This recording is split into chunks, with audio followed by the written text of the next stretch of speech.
Yeah. Okay, go ahead. Good. Hello, everybody. This is Phil Chenevert again with Why Do We Say That? And this is episode 7.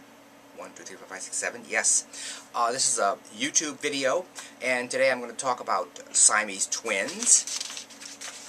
Talk about Whippersnapper. And that took the wind right out of his sails. Why do we say Siamese Twins, Whippersnapper, and took the wind out of his sails? This episode brought to you by the Roman numeral XXVICC. Okay, first of all, Siamese Twins. By the way, I want to note that I haven't changed shirts yet, but I want to note my new recording booth here. I have a blanket in back of me, so I'll look a little cooler.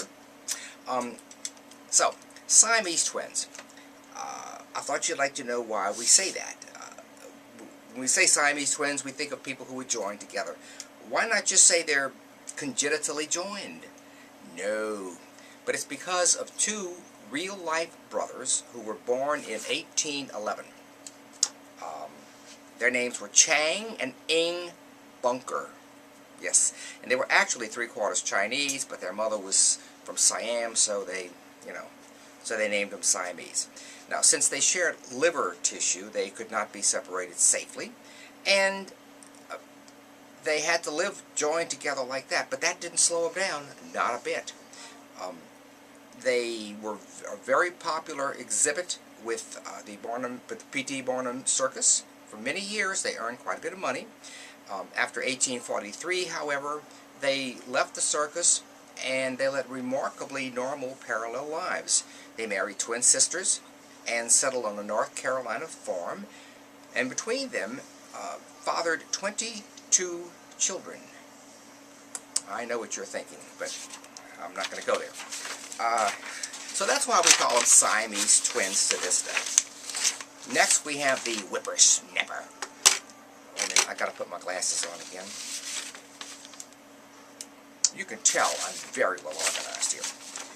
Okay, you young whippersnappers, you don't know how things were back in the old days of the 70s. Yes, sir. So, did a whippersnapper ever snap a whip? Well, yes, he did.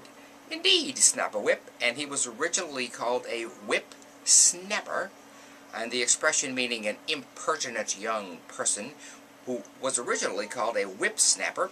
Those were a cheeky young lad who had nothing better to do than to stand around on the street corners and snap their whips to draw attention to themselves, of course, to how cool they were. Gradually, the word changed into whippersnapper.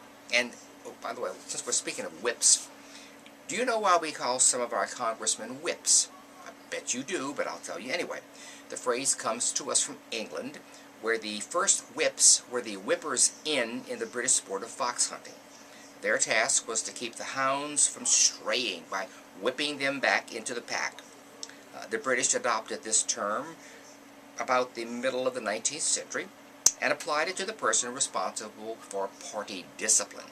His specific task was to assure attendance at all party members when an important vote was coming up.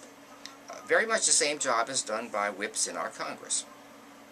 They keep close tabs on who votes and whip back into line those who might be straying from the party line. And every party has their own whips. Lastly, there's a phrase that says, "Boy, that sure took the wind out of his sails," or out of my sails. It doesn't matter whether you're an old salt or a landlubber, you've probably said it on some occasion, or at least heard somebody say it. "I took the wind out of his sails." It means that someone has been stopped. Someone has been placed at a disadvantage or had his ego deflated. The person is not breezing along as easily as before. As in the example, "Well, that takes the wind out of his sails," said Mary as she lowered the shotgun. I like that. As she lowered the shotgun. See, I wrote that. This reflects an old maritime maneuver, one during the days of sailing vessels, when one vessel, to slow down the progress of another one, would sail upwind of them, and of course that would keep the wind from getting into their sails, and they would kind of stop dead in the water, effectively stopping it. Well, this again has been Phil Chenevert with another episode of Why Do We Say That? I'd be happy if you would subscribe to this little video. I may keep making them, I may not. Depends on how things are going, but I plan to make lots of them. Till next time, thanks for watching, and remember, all of our words and phrases came from somewhere. Bye-bye.